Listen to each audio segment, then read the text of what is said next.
சீரியல்ல நம்ம சூர்யா தானே இத்தனை நாள் நம்ம ஹரிதாவுக்கு செம்ம தரமான சம்பளம்லாம் செஞ்சிட்டு இருந்தாரு. ஆனா இப்ப நம்ம சுந்தரவல்லி கொடுத்துருக்காங்க பாருங்க, ஒரு ஹரிதாவுக்கு சரியான அடியா.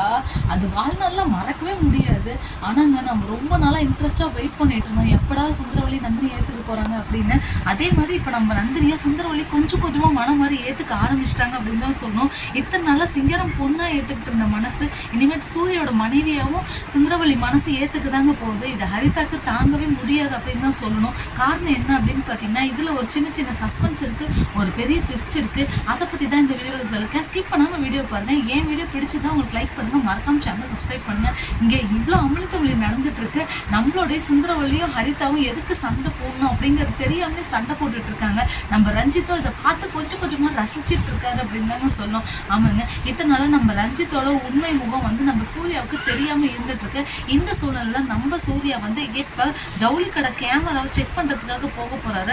இந்த ஜவுளி கடை கேமரா வந்து எங்கே இருக்குது அப்படிங்கிறத பார்க்க போகிற இடத்துக்குள்ள மேனேஜர் வீட்டுக்கே அந்த கேமராவை அனுப்பி விட்டுறாரு.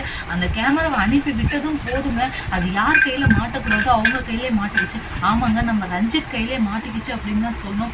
அது யாரு என்ன அப்படின்னு தெரிய வெளி வரும்போது மட்டும்தான் நம்ம ரஞ்சித்தோட உண்மை முகம் நம்ம சூர்யாவுக்கு தெரிய போகுது. நம்ம சூர்யாவுக்கு தெரிஞ்சு என்னங்க பண்ண போகுது, நம்ம அப்பாவே பொண்ணா இருந்துட்டு இருக்காங்க. நம்ம சூர்யாக்கா ரொம்ப பாவம் அப்படின்னு தான் சொல்லணும். நம்ம ரஞ்சித்தோட சைக்கோனஸ் தெரியாமலே நம்ம சுரேகா ரொம்ப அப்பாவியா நம்ம ரஞ்சித் தான் வந்து தனக்கு ஒரு கணவன் அப்படிங்கிற ஒரு ஸ்டேஜுக்கே போயிட்டாங்க.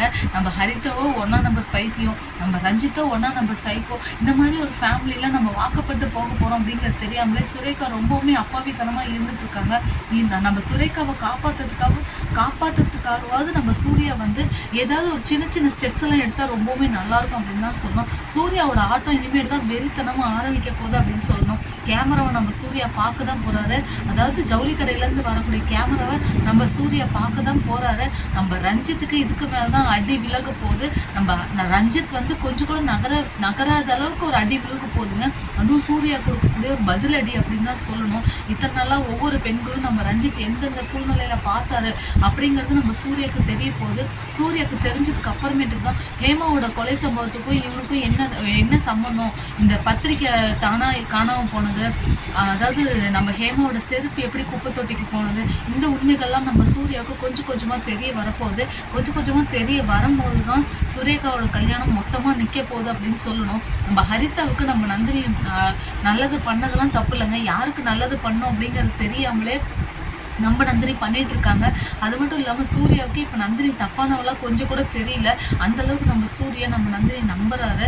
இதெல்லாம் புரிஞ்சுக்கிட்டா சீரியல் கொஞ்சம் நல்லா இருக்கும் அப்படின்னு தான் சொல்லும். சீரியல்ல இன்னும் கொஞ்சம் விறுவிறுப்பாக போனால் ரொம்ப நல்லா இருக்குங்க. இந்த கல்யாணம், பத்திரிக்கை, அடுத்ததான் இந்த ரஞ்சித்தோட உண்மை முகம், இதெல்லாம் வந்து போறதுனால சீரியல் ரொம்ப ஸ்லோவாக போயிட்டு இருக்கு.